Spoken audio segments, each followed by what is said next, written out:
ವಿಮೋಚನಾ ಕಳೆದ 21 ವರ್ಷಗಳಿಂದ ಮಂಡ್ಯ ಮತ್ತು ಕರ್ನಾಟಕ ರಾಜ್ಯದ ಬೇರೆ ಬೇರೆ ಜಿಲ್ಲೆಗಳಲ್ಲಿ ಮಹಿಳೆಯರ ಮೇಲೆ ಆಗ್ತಿರುವ ಹಿಂಸೆಗಳು ದೌರ್ಜನ್ಯಗಳ ವಿರುದ್ಧ ಕೆಲಸ ಮಾಡ್ತಾ ಇದೆ.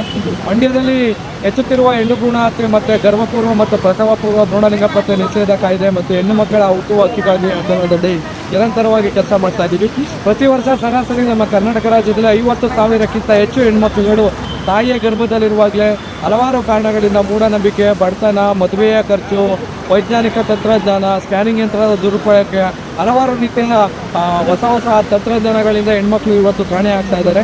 ಬದುಕುವ ಹಕ್ಕನ್ನು ಇವತ್ತು ಸಮಾಜ ಇವತ್ತು ಕಸ್ಕೊಳ್ತಾ ಇದೆ.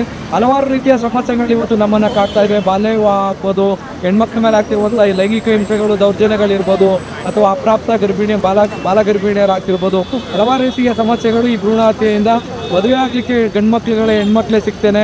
ಬೇರೆ ಬೇರೆ ರಾಜ್ಯಗಳಿಂದ ಹೆಣ್ಮಕ್ಳನ್ನ ಅಪಹರಣ ಮಾಡ್ಕೊಬಿಡುವಂಥ ಪರಿಸ್ಥಿತಿ ನಮ್ಮ ರಾಜ್ಯದಲ್ಲಿ ಶುರುವಾಗಿದೆ. ಹಾಗಾಗಿ ಕಾನೂನಿದೆ, ಕಾನೂನು ಪ್ರಕಾರ ಅಪರಾಧಿಗಳಿಗೆ ಯಾರು ಆರೋಪಿಗಳಿದ್ದಾರೆ ಅವ್ರಿಗೆ ಶಿಕ್ಷೆ ಹಾಕಬೇಕು, ಕಠಿಣ ಕ್ರಮ ಆಗಬೇಕು.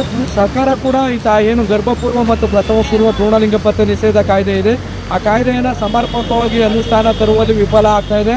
ಹಾಗಾಗಿ ರಾಜ್ಯದಲ್ಲಿ ಪದೇ ಪದೇ ಹಲವಾರು ಕಡೆ ಹೆಣ್ಣು ಭ್ರೂಣಲಿಂಗ ಪತ್ತೆ ಮತ್ತು ಹತ್ಯೆ ಮತ್ತು ಶಿಶುಹತ್ಯೆ ಪ್ರಕರಣಗಳು ದಾಖಲಾಗ್ತಾ ಇದೆ. ಇನ್ನಾದರೂ ಕೂಡ ಸರ್ಕಾರ ಎಚ್ಚೆತ್ಕೊಂಡು ಕಾನೂನಲ್ಲಿ ಕಠಿಣ ಕ್ರಮಗಳಾಗಬೇಕು ಮತ್ತು ಬದಲಾವಣೆಗಳ ತಂದು ಹೆಣ್ಣು ಮಕ್ಕಳ ಜೀವವನ್ನು ಉಳಿಸ್ಬೇಕು ಅಂತೇಳಿ ಕೇಳ್ತಾ ಇದ್ದೀವಿ. 1 ಬಿಲಿಯನ್ ರೈಸಿಂಗ್ ಅಂತ ಇದನ್ನು ನಾವು ನವೆಂಬರ್ 26ನೇ ತಾರೀಕಿಂದ ಡಿಸೆಂಬರ್ 10ನೇ ತಾರೀಕು ಹ್ಯೂಮನ್ ರೈಟ್ಸ್ ಡೇವರೆಗೂ ನಾವು ಇದನ್ನು ಮಾಡಬೇಕಂತ ನಾವು ಈ ದಿನ ಬೇರೆ ಬೇರೆ ಆರ್ಗನೈಸೇಷನ್ ಅವ್ರನ್ನ NGOsನ ಇದರಲ್ಲಿ ಇನ್ವಾಲ್ವ್ ಮಾಡಿಕೊಂಡು ನಾವು ಈ ಒಂದು ಕಾರ್ಯಕ್ರಮವನ್ನು ಇಲ್ಲಿ ನಾವು ಇವತ್ತಿನ ದಿನ ನಾವು ಇದನ್ನು ನಡೆಸಿದ್ದೀವಿ.